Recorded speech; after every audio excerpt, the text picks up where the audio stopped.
All right, let's dive into something that is, well, it's a little strange, but it's one of the most fascinating paradoxes about being human. You feel solid, right? I mean, you can knock on your desk, you can pinch your arm, it all feels pretty concrete. But what if that feeling, that sense of solidity, is just one part of a much bigger, much more energetic story? Today, we're going to explore this incredible idea, how to be truly solid and unwavering in who you are, precisely because your physical body is anything but. So let's just get right into it. Take a look at your hand. Seriously, look at it. It seems like one solid thing, doesn't it? But what if I told you that's not what's really going on at all? Quantum physics has a completely different answer, and it's one that might just change how you see, well, everything. Now this isn't a metaphor. It's not an exaggeration. This is the scientific reality. According to what we now know about physics, your body is made of 99.9999999999999% energy fields, or information. The actual amount of physical stuff in your body is so tiny it's almost nothing. So you're not a solid thing. You are profoundly and overwhelmingly an energy field. Understanding this is a massive paradigm shift. I mean, for centuries, we looked at the human body as a kind of machine, but we're now realizing it's something way more dynamic. It's an energy field. For a long time, we were stuck in this Newtonian view. We thought the body was just a machine, a bunch of parts, with the mind as this separate pilot kind of steering the ship. And that view can make us feel really dense and separate and mechanical. But the quantum view, it shows us a much more fluid, interconnected reality. It sees us as a dynamic field of oscillating energy. We're not just the machine, we're the music. Okay, so if we accept that we are fundamentally energy, then a whole new set of rules has to apply. You see, the language of energy isn't gears and levers, it's vibration and frequency. And this is where the science gets really personal. Literally everything, from the biggest star down to the tiniest particle, is in a constant state of motion, of vibration. Everything is humming with its own unique frequency. And that includes you. Your cells, your organs, they're all vibrating, broadcasting and receiving information constantly. And this image shows perfectly how those vibrations interact. When two energy waves are in sync, when they're in phase, they combine their power. That's called constructive interference. Their energy gets amplified. But when they're out of sync, they actually cancel each other out. That's destructive interference, and it leads to a loss of energy. And this isn't just some abstract theory. You can see its power all around you. Think about a singer hitting just the right note and shattering a crystal glass. That's constructive interference, adding so much energy that the glass just can't handle it.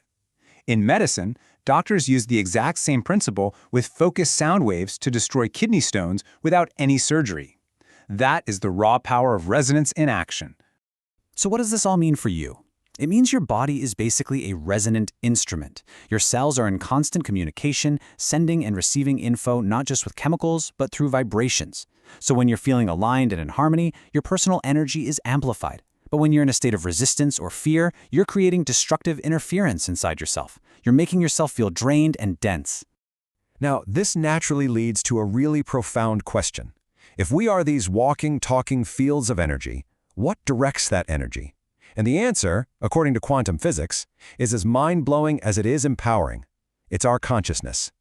You see, at the tiniest subatomic level, particles like electrons exist in the state of pure potential. They're just a wave of possibilities. But the very moment they're observed, the moment consciousness is directed at them, they collapse into a specific particle in a specific place. This suggests that the act of just looking, of being aware, actually helps shape physical reality out of this field of infinite potential. This completely flips our whole perception of reality on its head. We don't live in a world of static, separate things. We live in a dynamic universe of energetic waves that our consciousness interprets and simulates as the physical world. The solidity you feel is a simulation created by your senses. So how do we actually work with this? The key is a skill, and it's called self-observation. It's the practice of becoming aware of the raw data coming in through your senses, before your conditioned mind and your ego jump in to slap a label on it, judge it, and react to it. It's about learning to perceive reality, not just react to your story about reality. Okay, to bring all these big ideas together, let's use a really powerful analogy from Bruce Lipton's work. It brilliantly separates our physical body from our true energetic self. Just imagine for a second that your physical body is a TV set. It's the hardware. The identity you experience, your personality, your consciousness, that's the image, the show that's playing on the screen. But here's the crucial part. The show doesn't come from inside the TV. Let's just break it down. The TV set itself, that's your physical body. The antenna, the thing that picks up the signal from the air, that represents your cell receptors, which are constantly tuning into the environment. And the broadcast, the actual TV show being beamed through the air, that's yourself, your true consciousness. It's an energy signal that exists totally independent of the hardware. And here is the punchline. If the TV set breaks, does the broadcast from the station suddenly just stop existing? Of course not. The signal is still there, flying through the air. The death of the receiver doesn't kill the broadcast. Your body is the receiver, but you are the broadcast. And this brings us right back to our paradox. The goal isn't to be physically solid. We already know we're not. The goal is to be spiritually solid, to have such a clear, powerful, unwavering connection to our own broadcast, our own true self, that we can't be swayed by the static and noise of the world's perceptions. We all have two primary sources of guidance we can tune into. There's ego guidance. That's the one that operates from fear and worry and the need to conform to what everyone else is doing. It creates resistance, that feeling of destructive interference that makes us feel so dense and separate. But then there's spirit guidance. That aligns with our true broadcast. It listens to our inner calling and it moves with inspired action. That's what creates flow and constructive interference. So what does this actually look like in practice?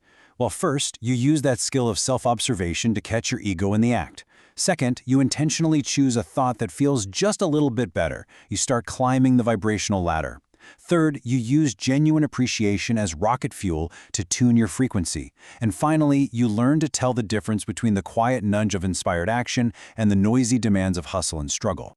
This quote from Wayne Dyer just captures it perfectly. You have the ability, through your focus and your free will, to direct your own energy. You get to choose which broadcast you tune into, the static of fear from the outside world or the crystal clear signal of your own spirit.